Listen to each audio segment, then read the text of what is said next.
La pluie s'abattait sur le cimetière de Montparnasse comme un verdict divin, transformant la terre fraîchement remuée en une boue gluante qui collait aux semelles des chaussures de deuil.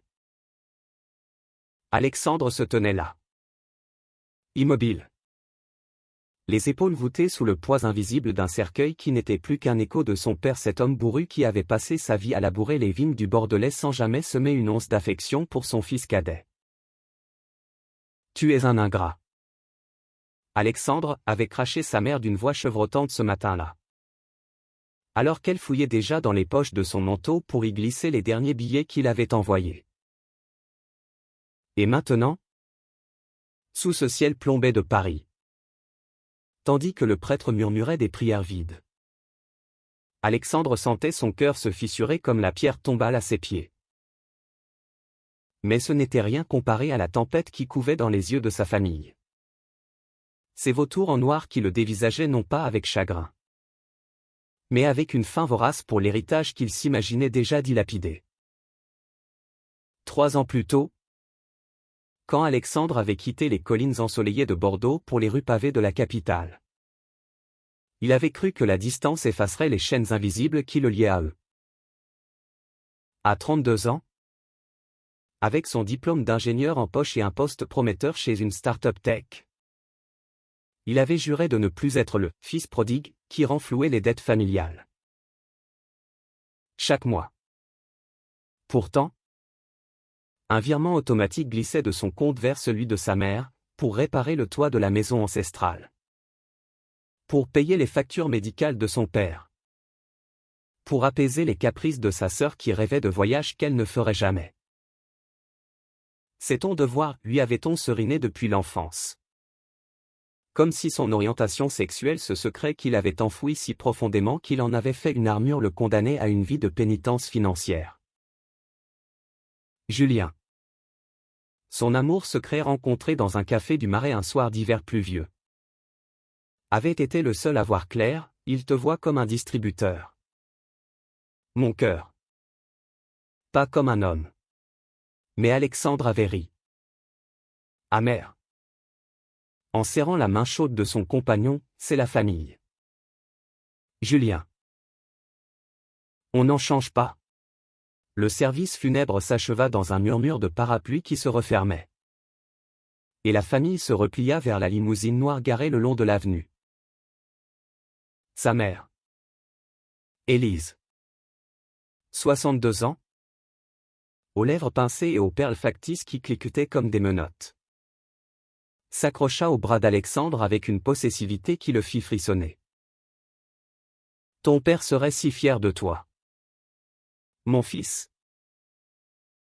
Et maintenant, avec l'héritage, nous pourrons enfin respirer.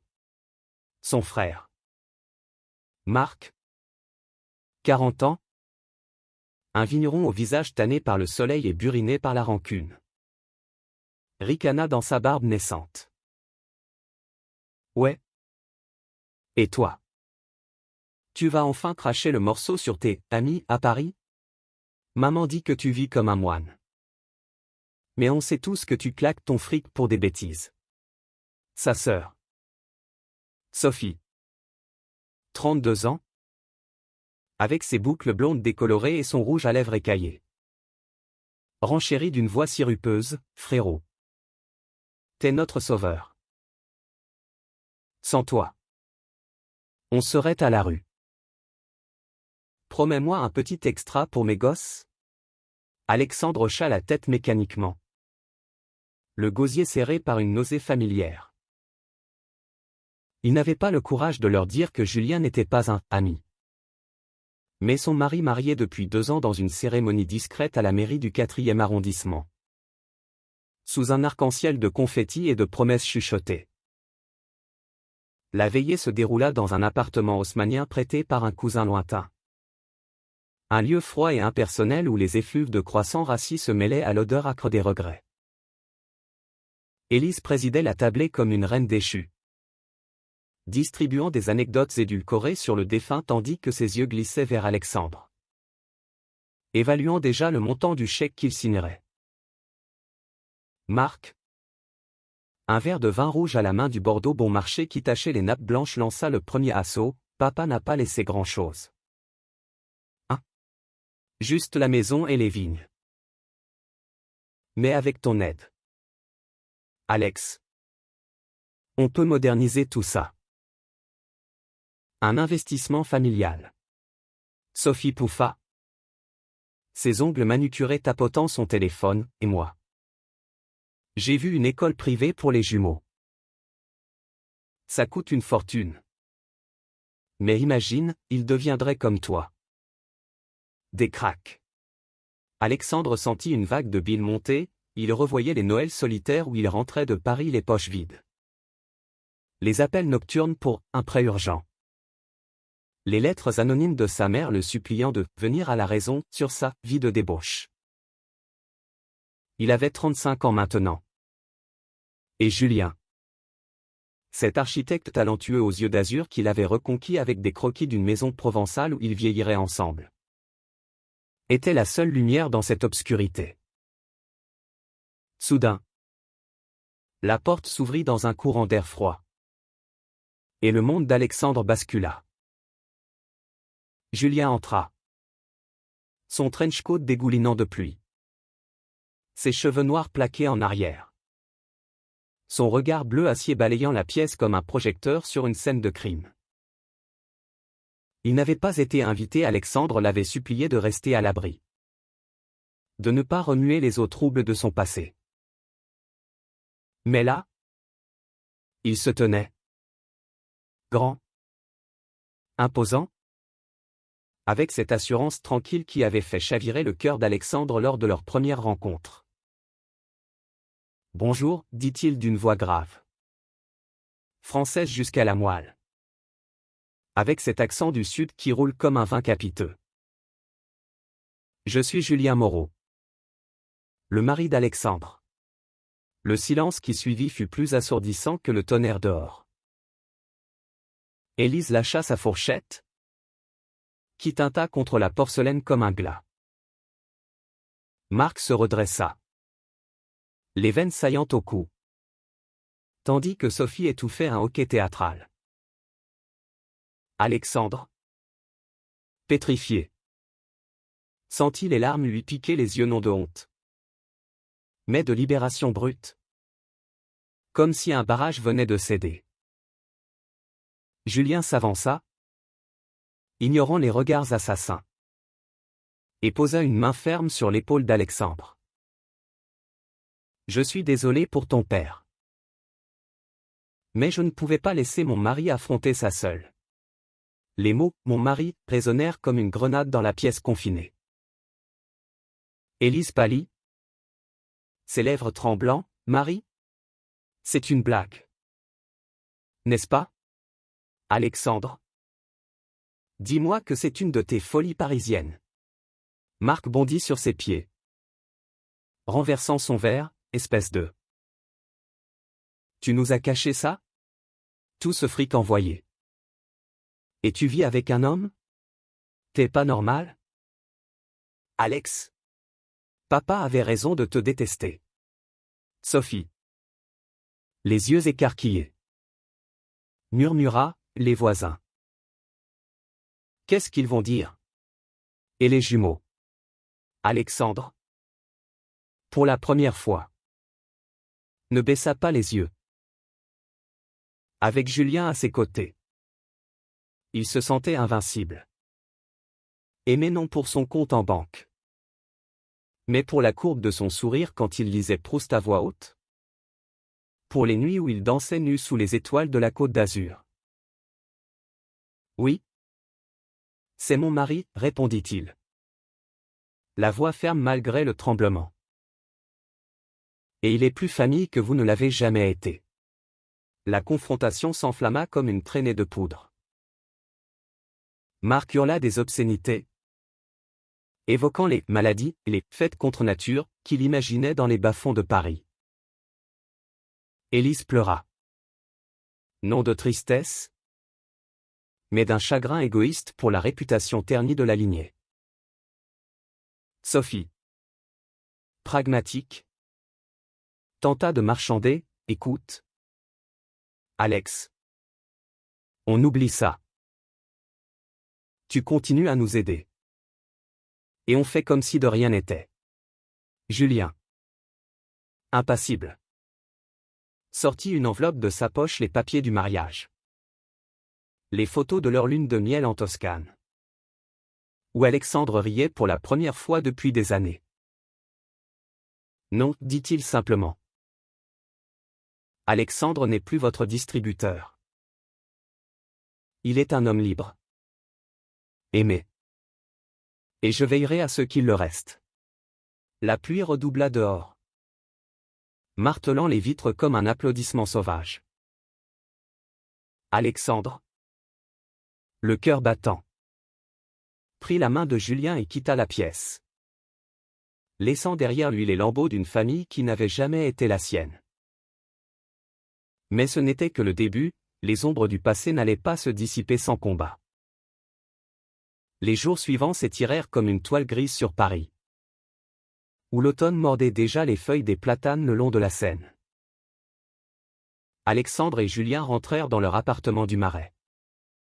Un cocon de livres empilés et de croquis architecturaux qui sentait le café fraîchement moulu et l'encens de santal. Julien, avec sa patience infinie forgée dans les chantiers provençaux où il avait grandi, enveloppa Alexandre dans une couverture de laine et prépara un thé à la bergamote, ce rituel qu'ils avaient inventé lors de leur premier hiver ensemble. Quand Alexandre, encore hanté par les appels de sa mère, tremblait non de froid, mais de solitude. Parle-moi, murmura Julien, ses doigts traçant des cercles apaisants sur le dos de son amant. Ce qu'ils t'ont dit. Ce n'est pas toi. C'est leur poison. Alexandre, blotti contre la poitrine musclée de Julien, laissa les mots jaillir comme un torrent, les années d'envoi d'argent. Les insultes voilées sur sa vie sans enfant. Les Noëls où on le tolérait à table tant qu'il payait l'électricité. Je me sens sale. Julien. Comme si j'avais acheté leur silence sur qui je suis. Julien l'embrassa sur le front. Ses lèvres chaudes comme un serment. À 38 ans, il avait vu le monde, fils d'un maçon et d'une institutrice à Marseille. Il avait fui les préjugés provençaux pour Paris, où il avait croisé Alexandre dans ce café enfumé. Un soir où la ville scintillait sous une pluie fine. Leur premier baiser. Volé dans l'ombre d'une ruelle derrière Notre-Dame. Avait été un feu d'artifice timide au début. Puis vorace. Comme si leur corps, marqué par des cicatrices invisibles de rejets familiaux, se reconnaissait enfin. Tu n'as rien acheté, répondit Julien. Sa voix un roc dans la tempête. Tu as survécu. Et maintenant, on affronte ensemble. Mais le téléphone sonna. Implacable, Élise. Suppliante. Puis furieuse quand Alexandre refusa de répondre. Reviens. Mon fils. Ton père n'aurait pas voulu ça. Pense à l'héritage, c'est pour la famille. L'héritage, une maison croulante aux vignes malades. Des dettes accumulées comme des regrets. Et un testament que Marc avait déjà trafiqué dans son esprit avide. Le lendemain, une lettre arriva. Cachetée d'un sceau familial fané, une convocation à une réunion d'urgence à Bordeaux. Sophie avait signé, promettant la paix si tu reviens dans le droit chemin. Alexandre, déchiré, envisagea d'y aller seul. Mais Julien secoua la tête, pas sans moi. Ils doivent voir que tu n'es plus seul. Ils prirent le TGV sous un ciel d'ardoise. Les champs défilant comme des souvenirs flous. À la descente à la gare Saint-Jean, l'air chargé d'odeurs de pain et de vin fermenté les frappa comme un reproche. La maison familiale. Perchée sur une colline du Médoc. N'avait pas changé, façade ocre écaillée. Volets verts pendants. Et ce jardin envahi de ronces où Alexandre avait joué enfant. Imaginant des mondes où l'amour n'était pas un péché. Élise les accueillit sur le seuil. Pâle comme un spectre. Ses yeux rougis par des larmes calculées. Alexandre. Et ton compagnon, dit-elle. Le mot tordu comme une malédiction. Marc surgit de l'ombre. Une bouteille à la main. Son regard injecté de vin et de haine. T'as du culot de ramener ça ici. Papa se retourne dans sa tombe. La réunion tourna au tribunal. Autour de la table massive en chêne. Sous le portrait jauni de l'aïeul vigneron. Élise déplia des papiers jaunis, le testament. Où le père, dans un sursaut d'amer réalisme, léguait la maison à Alexandre en reconnaissance de son soutien financier. Marc explosa, soutien. C'est du chantage. Il nous a saigné avec ses lubies gays à Paris. Sophie. Les bras croisés sur sa poitrine opulente. Renchéri, frérot. On est ta famille. Julien. Il te manipule. Non. Pense aux neveux, ils ont besoin d'un oncle stable. Julien. Assis droit comme un i. Intervint d'une voix calme mais tranchante, stable. Contrairement à vous, qui avez traité Alexandre comme un bancomat pendant des années. J'ai les relevés bancaires. Les appels. Les lettres. Si vous voulez la guerre. On l'aura mais pas pour l'argent. Pour la vérité. Élise sanglota. Se tordant les mains, on t'aime. Alex. Mais ça, c'est contre nature. Reviens. Et tout sera pardonné. Alexandre se leva. Le cœur cognant comme un tambour de guerre. Il revoyait les nuits d'adolescence passées dans sa chambre étouffante. À cacher des magazines volés sous le matelas. À rêver d'un amour pur loin des sermons de son père sur la vraie masculinité. Julien était cet amour, les matins où il cuisinait des crêpes provençales. Les soirées où il marchait main dans la main le long de la Garonne. Ignorant les regards en coin. Non, dit Alexandre. La voix brisée mais résolue. Vous ne m'aimez pas. Vous m'utilisez. Julien est ma famille la seule qui compte. Marc bondit. Point levé. Mais Julien se dressa. Son corps athlétique une barrière infranchissable. Touche-le. Et tu le regretteras pour le reste de ta vie. La tension crépita comme un orage d'été, Élise s'effondra en pleurs. Murmurant des prières catholiques obsolètes. Sophie. Pragmatique jusqu'au bout. Glissa, garde la maison. Mais envoie-nous de l'argent. Pour la paix. Ils partirent sous les étoiles naissantes. La route sinueuse vers la gare éclairée par les phares. Dans la voiture de location. Alexandre s'effondra contre Julien. Des sanglots rauques secouant son corps. Je les ai perdus, murmura-t-il. Julien gara la voiture sur un layon désert. Sous un ciel piqueté d'étoiles comme des promesses. Non. Mon amour. Tu les as libérés et toi aussi. Il l'embrassa alors. Un baiser salé de larmes et de passion. Leur corps se pressant dans l'étroitesse du siège.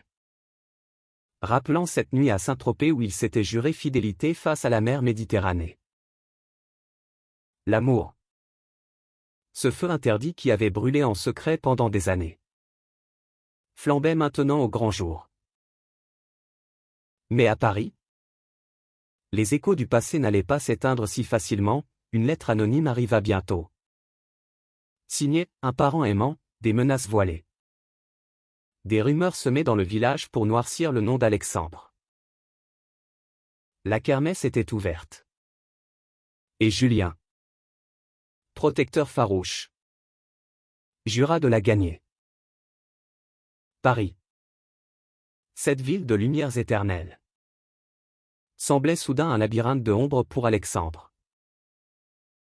Au bureau, où il codait des algorithmes pour des applications qui connectaient le monde. Ses collègues remarquaient son air hagard. Ses pauses café prolongées où il fixait la tour Eiffel comme un phare lointain. Tout va bien? Alex, demanda Clara, sa chef bienveillante. Une lesbienne assumée de 45 ans qui arborait fièrement un pin arc-en-ciel. Il hocha la tête. Mais intérieurement, la tempête faisait rage, des messages vocaux d'Élise. Larmoyant et accusateur, comment oses-tu nous abandonner? Ton père pleure du ciel. Et des appels de Sophie, suppliant pour juste 500 € pour les factures. Julien, rentrant tard de ses chantiers où il sculptait des rêves en béton, le trouvait souvent prostré sur le canapé, un verre de cognac à la main. Ils ne lâcheront pas, soupirait Alexandre. Julien, avec sa sagesse marseillaise, répondait par des gestes, un dîner aux chandelles sur leur balcon, où il récitait des vers de Rimbaud, j'ai embrassé l'aube d'été, pour raviver la flamme qui les unissait. Leur amour n'avait pas été un conte de fées linéaire, il s'était tissé dans les fissures de la vie. Julien, orphelin de père à 15 ans, avait appris l'indépendance en vendant des olives sur les marchés de Provence. Son corps s'affinant au rythme des marteaux et des soleils impitoyables. Alexandre, élevé dans la rigidité bourgeoise du Bordelais, avait fui à 22 ans pour un coming-out muet. Enterré sous des nuits solitaires dans des bars gays du quartier latin. Leur rencontre, ce soir de décembre 2020, avait été un miracle banal, Alexandre, trempé par la pluie, commandant un expresso pour noyer sa solitude post-rupture, Julien, esquissant un bâtiment futuriste sur une serviette en papier, relevant la tête avec un sourire qui illumina la pièce.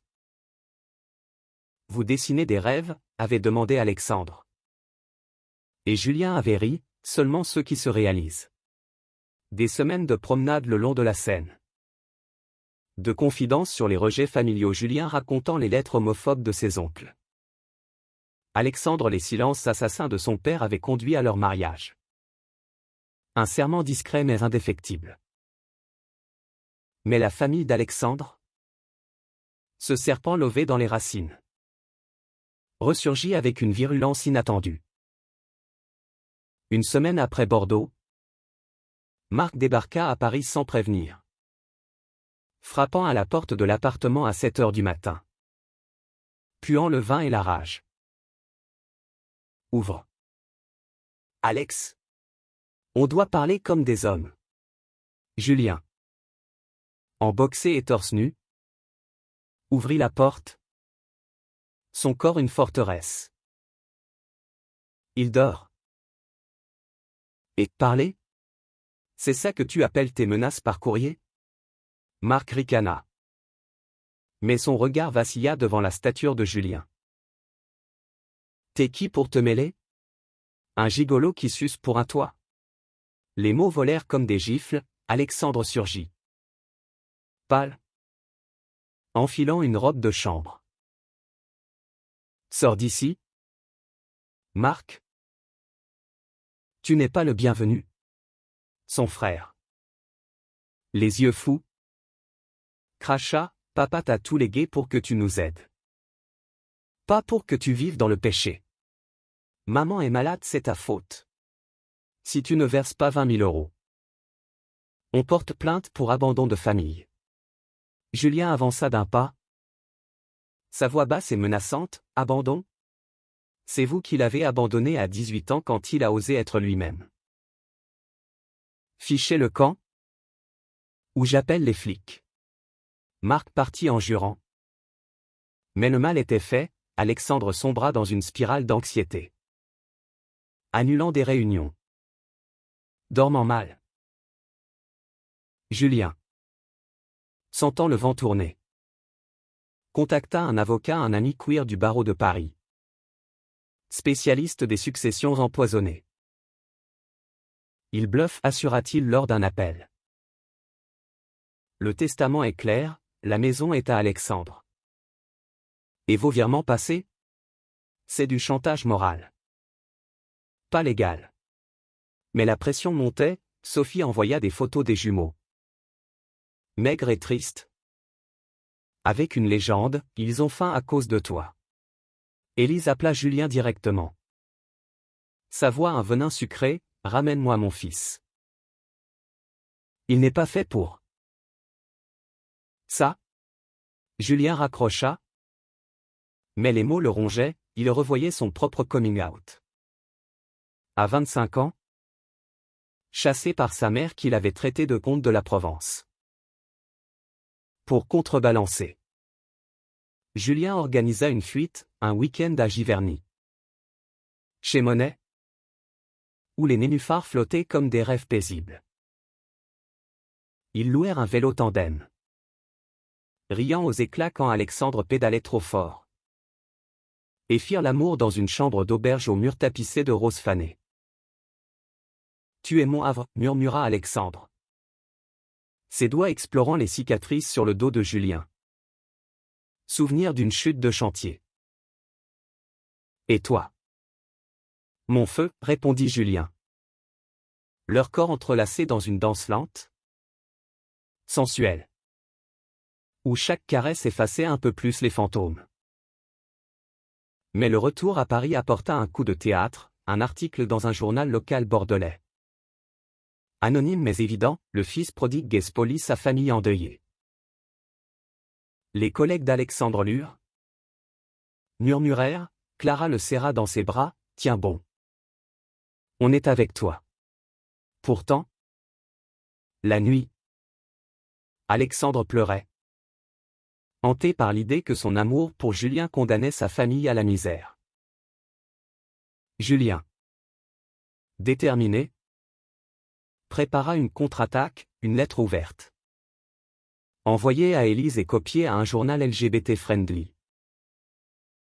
Alexandre n'est pas un ATM, mais un homme aimé. Son héritage est sa dignité, que vous avez piétiné.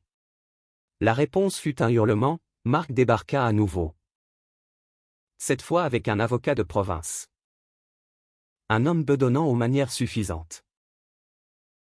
La confrontation. Dans un café du 11e. Fut un duel verbal épique. Vous volez notre sang, tonna l'avocat. Julien, froid comme l'acier, répliqua, le sang? Le vôtre est empoisonné par l'avidité. Alexandre a payé assez littéralement. Alexandre, muet jusqu'alors, explosa, assez. J'ai 35 ans. Et je vis pour Julien. Pas pour vos dettes.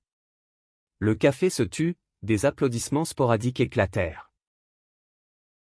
Marc partit vaincu, mais murmura en sortant, ça n'est pas fini. La famille gagne toujours. Cette nuit-là, levés dans leur lit, Julien et Alexandre se jurèrent de ne plus reculer.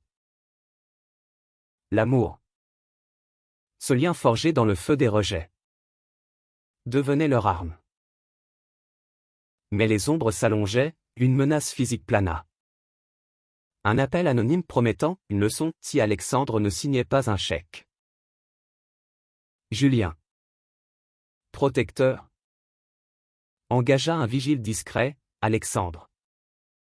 Pour la première fois, envisagea de vendre la maison non par peur, mais pour clore le chapitre. La kermesse s'intensifiait. Et au cœur du chaos, leur romance fleurissait. Un baume sur les plaies ouvertes. L'hiver s'installa sur Paris comme un manteau de givre, transformant les rues en patinoires glissantes où les souvenirs dérapaient aussi facilement que les pas. Alexandre, rongé par l'insomnie, passait des nuits à fixer le plafond craquelé, écoutant le tic-tac de l'horloge comme un compte à rebours vers l'inévitable explosion.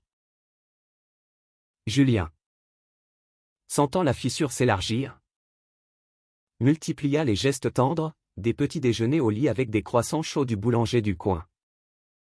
Des promenades au Luxembourg où il nourrissait les pigeons en évoquant un avenir sans chaîne, une maison à la campagne. Peut-être en Normandie, avec un jardin pour cultiver des herbes provençales. Imagine, toi, codant depuis un bureau vitré. Moi construisant notre nid, murmurait Julien. Ses yeux bleus pétillants d'espoir. Alexandre souriait. Mais intérieurement, la culpabilité le rongeait comme un acide. Était-il égoïste de choisir l'amour au détriment du sang?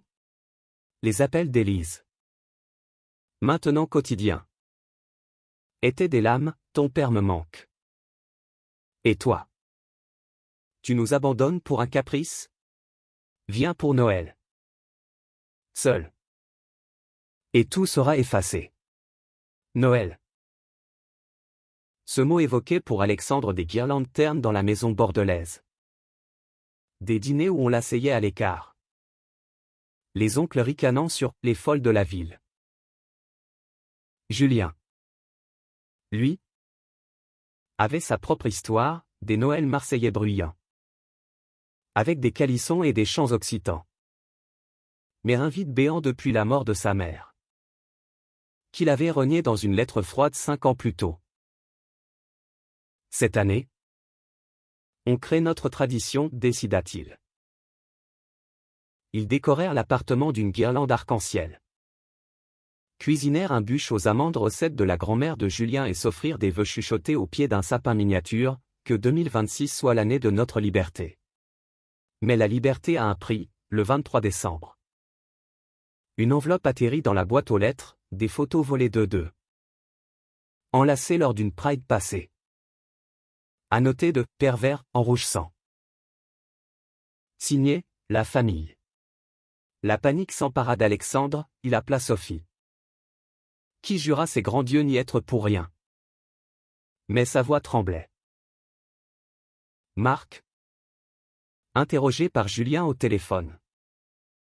Ricana, juste un rappel. Signe le transfert de la maison. Ou ça empire.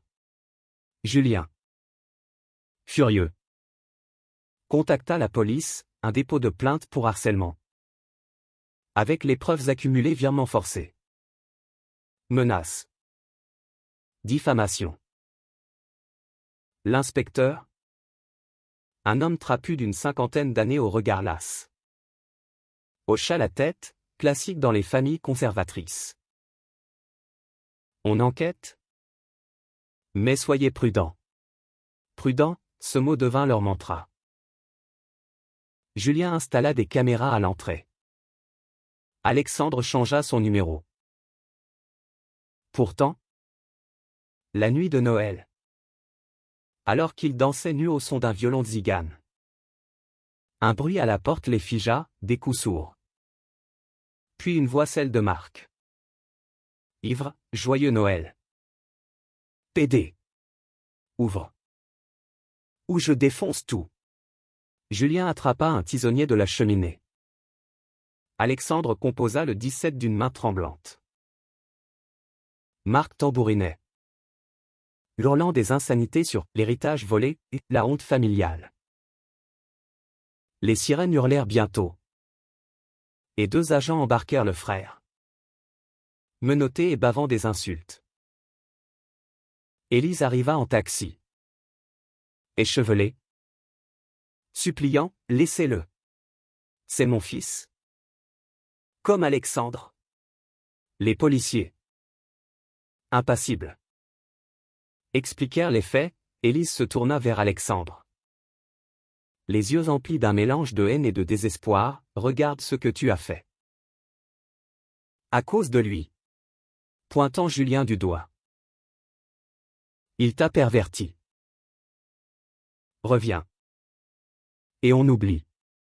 Alexandre. Le cœur en lambeaux. Répondit d'une voix brisée, maman. C'est toi qui m'as perdu il y a longtemps. Julien m'a sauvé. Elle partit en larmes. Traînant Marc comme un boulet. Le lendemain, un calme précaire s'installa. Julien et Alexandre passèrent le jour de Noël à l'hôpital Sainte-Anne. Soutenant un ami queer en crise. Rappelant que leur douleur n'était pas unique.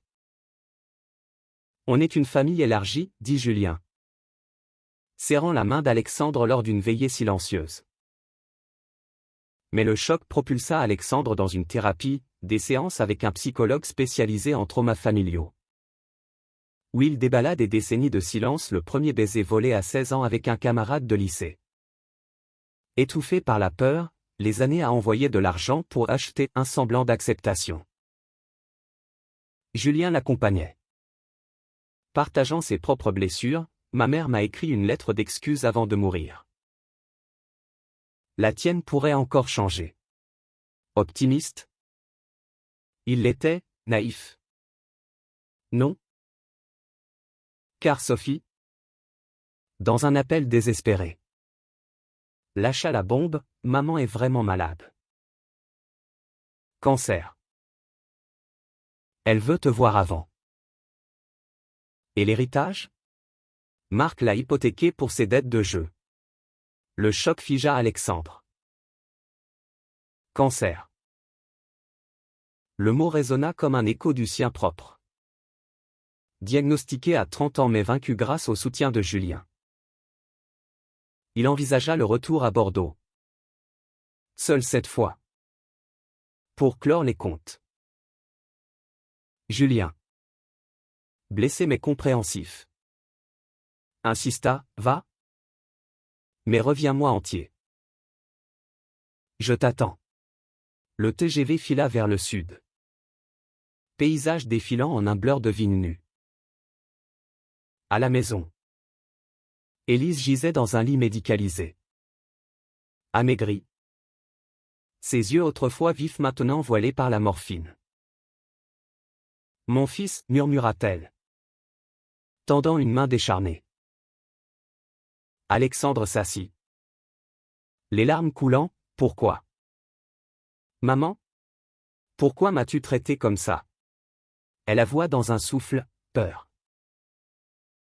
Ton père. Il haïssait les différents. J'ai suivi. Mais je t'aime? À ma façon. Des aveux suinternes, les virements. Non par amour, mais par habitude toxique, Marc. Un alcoolique en déni, Sophie. Une mère dépassée. Garde la maison. Vends-la. Vis. Pour la première fois. Un pont ténu se tendit.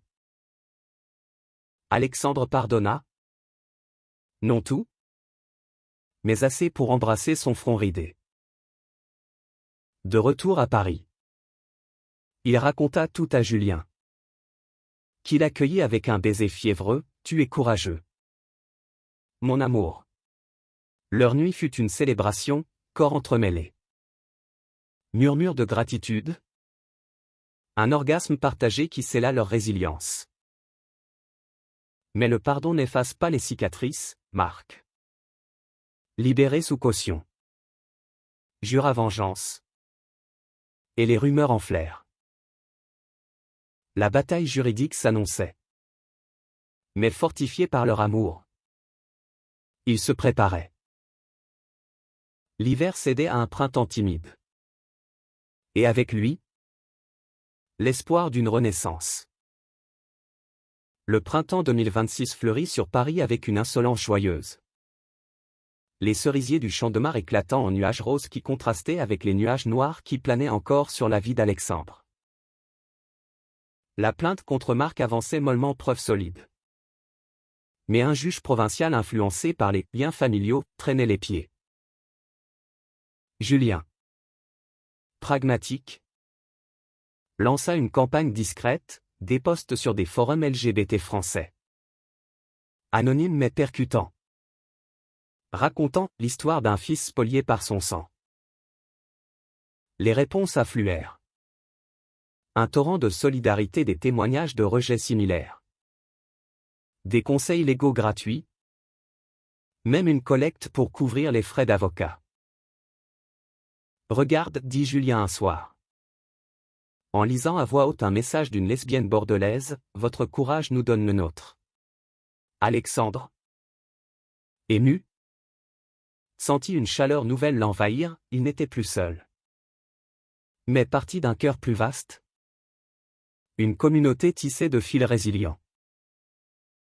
Pourtant, les fissures persistaient.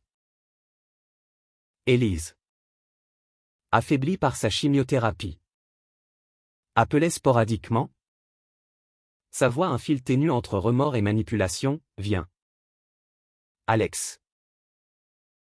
Marc est en cure pour toi. Et la maison. Garde-la. Mais aide-nous un peu. Alexandre, guidé par son thérapeute, posa des limites, un virement unique pour ses soins médicaux. Conditionné à une lettre d'excuse signée par toute la famille. Sophie l'envoya la première. Maladroite mais sincère, désolée pour les photos. J'avais peur pour les jumeaux. Marc tarda. Son silence un mur, Élise. Finalement. Écrivit d'une main tremblante, j'ai péché par ignorance. Pardonne-moi. Mon fils. Julien. Dis-lui que je regrette. Alexandre pleura en lisant. Puis rangea la lettre dans une boîte, un trésor amer. Pas encore un baume total. Julien. De son côté, affrontait ses démons, un appel de sa tante provençale. Curieuse et intrusive. Qui avait appris pour le mariage scandaleux via les ragots. Ta mère se retournerait, lança-t-elle. Julien raccrocha. Mais le doute s'insinua, était-il prêt à fonder une famille élargie? Peut-être avec adoption. Quand ses racines étaient si pourries? Alexandre, sentant la tourmente, organisa une surprise, un voyage à Marseille. Ville natale de Julien. Pour réconcilier les fantômes. Ils arpentèrent le vieux port. Mangèrent des bouillabaisse fumantes dans une taverne aux murs ocre. Et grimpèrent à Notre-Dame de la Garde, où la Vierge de Fer veillait sur la mer turquoise. Au sommet, sous le vent salin, Julien s'ouvrit, ici, j'ai appris à survivre. Mais avec toi, j'apprends à vivre. Leur baiser, salé par l'iode et les larmes, fut un serment renouvelé, cette nuit. Dans un hôtel au balcon fleuri de bougainvilliers. Leur amour se fit sauvage. Passionné. Une exploration mutuelle qui effaça les doutes dans un tourbillon de souffle haletant et de promesses murmurées. De retour, la vie reprit son cours trépidant, Alexandre lança un projet au boulot. Une app pour connecter les familles queer dispersées, Julien remporta un appel d'offres pour rénover un centre LGBT à Lyon. Mais la famille rôdait encore. Sophie débarqua un après-midi. Les jumeaux en remorque, deux boules d'énergie de 6 ans aux cheveux en bataille. Innocent et curieux. Tonton Alex, crièrent-ils, se jetant dans ses bras. Sophie, les yeux cernés, expliqua, Marc est clean depuis 1 mois. Il veut s'excuser. En personne. Alexandre hésita. Mais Julien, magnanime, proposa, amène-le au parc. Neutralité. Le rendez-vous? Sous les marronniers en fleurs du jardin des Tuileries. Fut tendu. Marc arriva sobre. Voûté. Son visage buriné adouci par la honte. Frangin. J'ai merdé. L'alcool? La colère, c'était pas toi. C'était moi qui haïssais ma vie. Il tendit une main calleuse, pardon. Et à Julien aussi. Les mots? Maladroit. Porter une vérité brute, Alexandre serra la main. Un os se desserrant dans sa poitrine. Les jumeaux?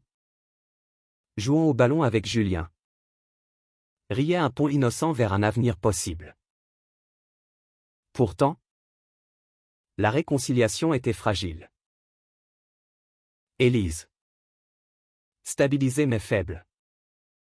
Demanda une visite, Alexandre y alla. Seul. Dans la maison vidée de meubles pour payer les dettes. Elle lui montra une photo jaunie, lui. Enfant.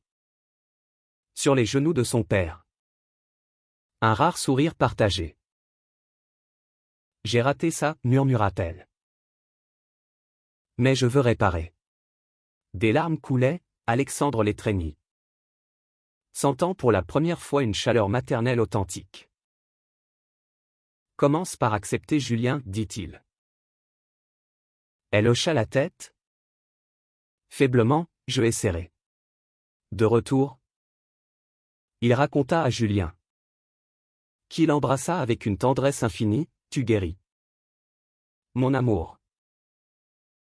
Et moi avec toi. Leur été fut une renaissance, des week-ends à Deauville.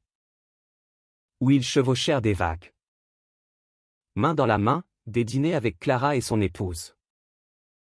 Rire partagé sur des vins de Bordeaux, ironie douce. Mais au cœur de l'idylle. Une ombre, Marc rechuta. Un appel paniqué de Sophie au milieu de la nuit. Il a tout perdu au casino. Il menace de tout avouer au village. La crise propulsa Alexandre dans l'action, il offrit un prêt à Marc. Non généreux, mais structuré, remboursable via un job en vigne qu'il arrangea via un contact. C'est la dernière chance, avertit-il.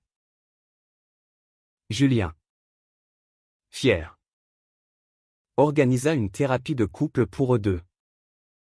Explorant les racines de leur force, notre amour n'est pas malgré la famille.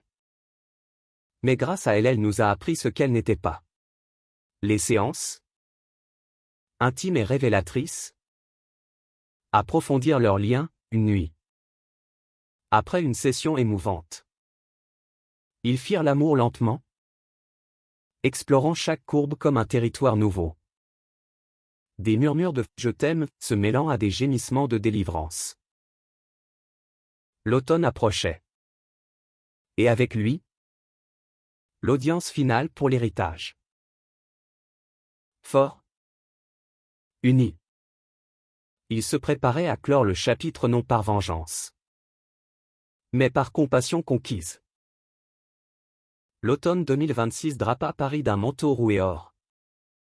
Les feuilles tourbillonnant comme des confettis d'adieu sur les boulevards. L'audience au tribunal de Bordeaux fut un théâtre solennel, salle aux boiseries sombres. Juge au regard perçant sous sa toque. Et la famille d'Alexandre alignée comme des accusés repentis. Élise. En chaise roulante. Serrait un chapelet, Sophie. Nerveuse. Triturait son alliance, Marc. Sobre mais tendu. Évitait les yeux de son frère. Julien. Assis au premier rang. Offrait à Alexandre un ancrage silencieux sa présence. Un rempart contre les vagues de souvenirs qui menaçaient de le submerger. L'avocat d'Alexandre. Un jeune loup cuir aux lunettes cerclées d'argent. Présenta les faits avec une précision chirurgicale, virement forcé sur 10 ans. totalisant 150 000 €, menaces écrites, diffamation publique. Monsieur Lefebvre n'est pas un distributeur, mais une victime de chantage affectif, conclut-il. Marc, appelé à la barre, balbutia des excuses, j'étais en colère. Contre moi-même. L'alcool m'a mangé. Élise. Voix chevrotante. Ajouta, nous avons péché par peur. Laissez-nous réparer. Le juge. Une femme d'une cinquantaine d'années au ton mesuré. Nota les lettres d'excuses.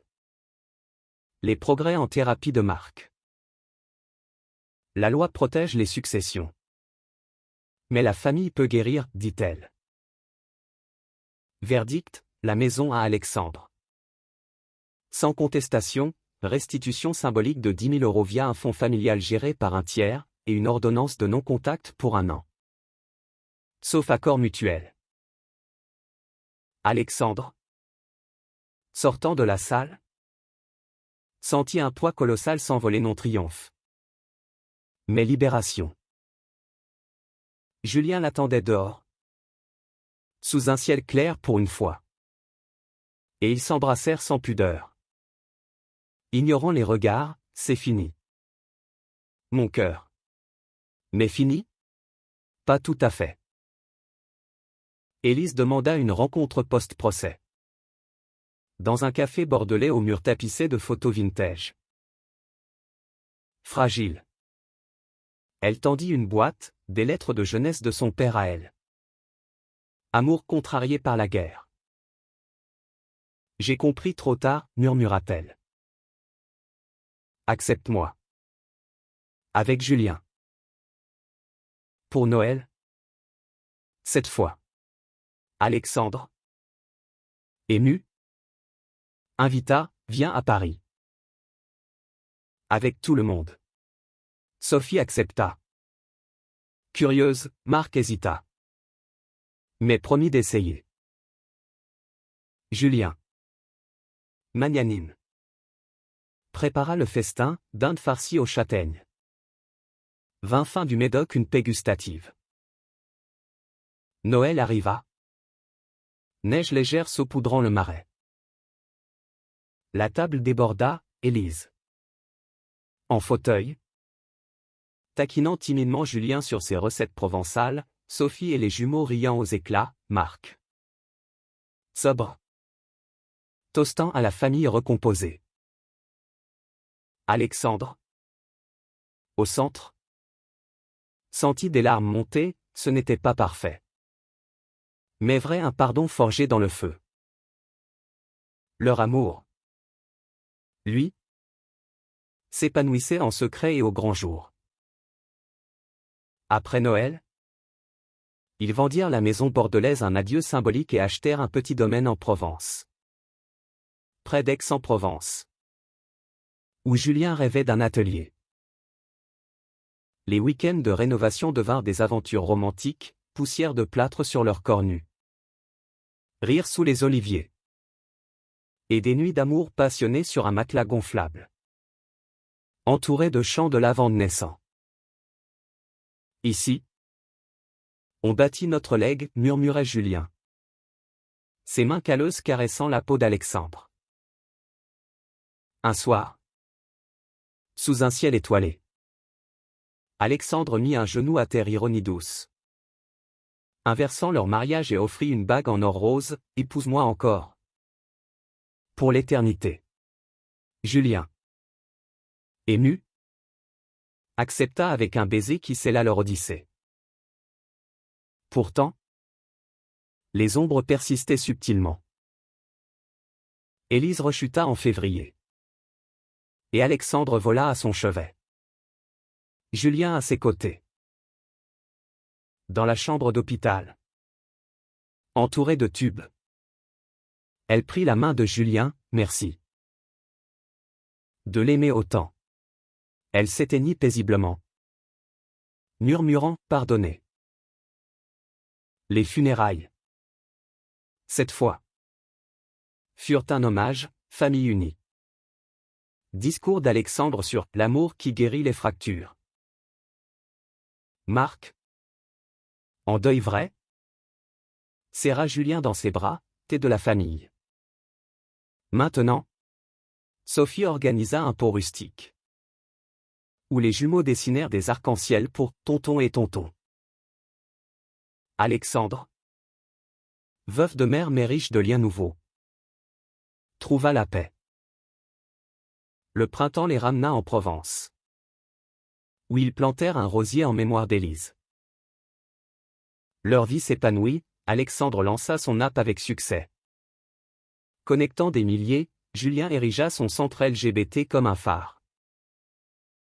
Leur romance, mature maintenant, était un feu constant, matin paresseux. Voyage en Italie. Et des anniversaires célébrés avec des dîners nus sous les étoiles. Un jour, adoptant un chien errant un bâtard joyeux nommé Bordeaux il rire, notre premier enfant. La famille s'élargissait. Tissé d'amour choisi. Et dans ce havre, Alexandre comprit, le vrai héritage n'était pas en briques ou en euros, mais en cœur réparé. L'été 2027 inonda la Provence d'un soleil généreux, transformant le domaine en un Éden miniature où les abeilles bourdonnaient autour des lavandes en pleine floraison. Alexandre et Julien, installés depuis 1 an, avaient sculpté leur nid avec une passion architecturale, murs blanchis à la chaux, terrasse ombragée par des platanes centenaires, et un atelier où Julien dessinait des futurs utopiques tandis qu'Alexandre codait des connexions virtuelles. Leur routine était une symphonie douce, café partagé au lever du soleil. Promenade main dans la main vers le village d'Aix, où les marchés regorgeaient de fromage de chèvre et d'histoires chuchotées. Ici, je respire enfin, confiait Alexandre. Ses yeux verts pétillants sous le ciel azur. Julien, bronzé par les travaux manuels, répondait par un baiser volé, et moi. Je vis pour tes souffles. La famille, miraculeusement, s'était greffée sans heurts. Sophie visitait mensuellement, les jumeaux courant comme des faons dans le jardin, apprenant à Julien des blagues enfantines tandis qu'Alexandre leur racontait des contes queer des princesses qui sauvaient les princes. Marc, stabilisé par un job en viticulture bio, aidé aux vendanges. Son rire bourru ponctuant les soirées autour du feu de camp. T'as bien choisi. Frangin, grognait-il à Julien. Une bière à la main. T'es plus solide que moi. Ces mots, durs mais honnêtes, scellaient une fraternité inattendue. L'absence d'Élise planait. Un deuil doux amer, commémoré par un rosier qui fleurissait rouge sang chaque juin, pour sa rédemption, murmurait Alexandre. Leur couple, affiné par les épreuves, atteignait une profondeur nouvelle. Julien surprit Alexandre pour leur anniversaire de mariage avec un voyage en Grèce, île Cyclades. Mer turquoise où ils nagèrent nus, corps enlacés dans l'écume. Sur une plage de Santorini, au coucher du soleil, ils firent l'amour lentement, le monde réduit à leurs murmures et aux vagues rythmant leur union. Tu es mon horizon, souffla Julien, ses doigts traçant des constellations sur la peau salée d'Alexandre. De retour, ils lancèrent un projet commun, un podcast sur les familles recomposées queer, où Alexandre interviewait, Julien produisait. Les épisodes sur les coming-out tardifs, les héritages toxiques, les amours salvateurs touchèrent des milliers. Un écho de leur propre chemin. Mais la vie, capricieuse, testa encore leur résilience. En septembre, Clara, l'amie d'Alexandre, annonça son combat contre le cancer, un rappel cruel des ombres passées. Ils volèrent à Paris. Soutenant au chimio. Cuisinant des bouillons provençaux pour la fortifier. Vous deux. Vous êtes mon modèle, murmura-t-elle. Serrant leurs mains. Cette épreuve raviva les peurs d'Alexandre, et si on perdait ça? Julien. Dans la nuit d'un hôtel parisien. Le rassura d'un corps à accent grave, corps tendre. Passionné, on a survécu à pire. Notre amour est immortel. Clara guérit. Et leur amitié s'approfondit, un ancrage dans la communauté. L'automne apporta une joie inattendue, Sophie confia les jumeaux pour un week-end. Et dans le chaos joyeux, farine partout pour des crêpes ratées. Chasse au trésor dans les vignes, Alexandre et Julien entrevirent l'adoption. Des enfants à nous, rêvassait Alexandre. Imaginant des rires emplissant la maison. Julien. Prudent. Consulta des avocats, en France.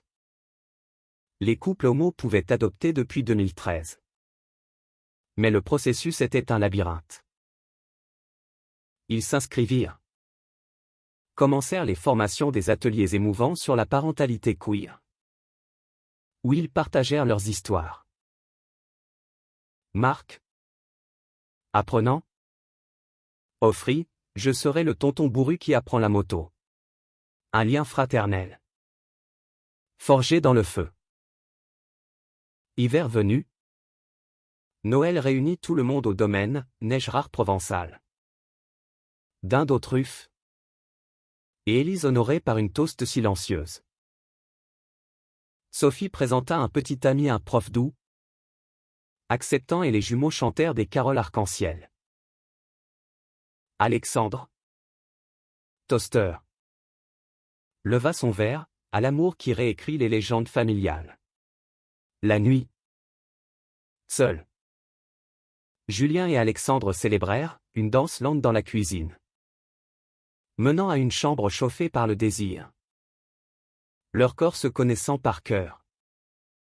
Chaque caresse un chapitre clos. Chaque gémissement un futur ouvert. Le printemps 2028 les trouva candidats adoptifs approuvés, une petite fille de 4 ans. Orpheline d'un accident. Aux yeux ronds et au rire contagieux. Lila la nommait Ril. Plantant un arbre pour elle dans le jardin. Les premiers mois furent un tourbillon, nuit hachée. Apprentissage maladroit. Mais des joies infinies, Lila apprenant, papa Alex et papa Jus. Courant vers eux avec des dessins de famille multicolores. La famille élargie embrassa, Sophie comme marraine. Marc fabriquant un lit à la main. Leur amour parental. Nourri par leur couple solide. Fleuri en une tendresse nouvelle. Pourtant, une dernière ombre, un article sensationnaliste dans un tabloïd. Ravivant l'affaire, le fils gay qui a ruiné sa famille. Marc. Protecteur. Contre-attaqua publiquement, c'est faux. On s'est réconciliés. Le buzz positif suivit. Renforçant leur podcast. Alexandre. Fort. Ignora, notre histoire est à nous. Avec Lila endormie entre eux. Julien murmura, on a gagné. Mon amour. Leur baiser. Doux. C'est là une décennie de combat, un triomphe humain. Queer. Éternel. Les années s'écoulèrent comme un vin fin en Provence. Mûrissant les saveurs de leur existence. À 40 ans, Alexandre dirigeait une branche de sa start-up dédiée aux techs inclusives. Voyageant entre Aix et Paris pour des conférences où il témoignait, l'amour queer n'est pas une rébellion, mais une renaissance. Julien. 43 ans. Avait son agence florissante. Spécialisant en espace communautaire, centre pour seniors LGBT. Aire de jeu arc-en-ciel. Lila. 6 ans maintenant. Était une tornade de curls bruns et de questions incessantes. Pourquoi papa Jus dessine des maisons magiques? Il répondait avec des histoires, tissant leur passé en conte bienveillant il y a longtemps. Deux papas ont vaincu des dragons familiaux pour construire ce château. La famille recomposée prospérait. Sophie épousa son prof dans une cérémonie champêtre. Les jumeaux 10 ans. Fans de foot adorant Lila comme une petite sœur. Marc, sobre depuis 5 ans, gérait une coopérative vinicole. Invitant Alexandre aux vendanges annuelles, à ton santé. Frangin et à celle de ton vin d'amour. Ces rituels simples guérissaient les plaies, Noël bruyant. Été à la mer avec pique-nique provençaux. Et un pèlerinage annuel au cimetière de Montparnasse, où Élise reposait près du père. Un bouquet arc-en-ciel sur la pierre. Elle veille, murmurait Alexandre, sentant sa bénédiction tardive. Leur couple, pilier indéfectible, évoluait en une intimité profonde. Les matinées paresseuses devinrent des rituels sacrés, café au lit. Julien esquissant Alexandre nu sous les draps. Alexandre codant une playlist d'amour sur mesure. Les voyages Toscane revisités. Grèce avec Lila construisant des châteaux de sable ravivaient la passion, nuit volée où leur corps, marqué par le temps mais affamé, se redécouvrait dans une danse sensuelle. Murmure de « toujours » ponctuant les extases. Tu es mon chef-d'œuvre, soufflait Julien. Ses lèvres sur la cicatrice d'Alexandre. Souvenir d'une appendicite pendant leur lune de miel. Alexandre riait, et toi? Mon blueprint. Défi mineur jalonnait le chemin, Lila posant des questions sur ses origines. Qu'ils abordaient avec des albums photos et des thérapies familiales, un collègue homophobe d'Alexandre. Licencié après plainte, une rechute fugace de Marc. Surmonté en groupe. Mais chaque obstacle renforçait, leur podcast devint un livre. De l'ATM à l'arc-en-ciel.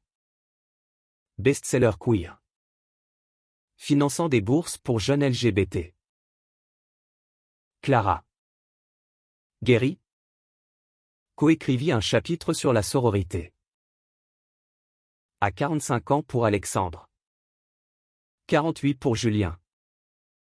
Ils célébrèrent par une rénovation, une aile pour Lila et un futur enfant l'adoption d'un garçon de 8 ans.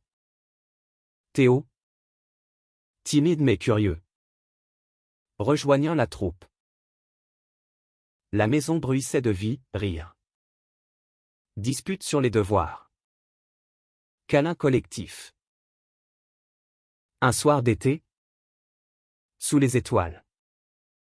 Famille élargie rassemblait Sophie. Marc. Les enfants.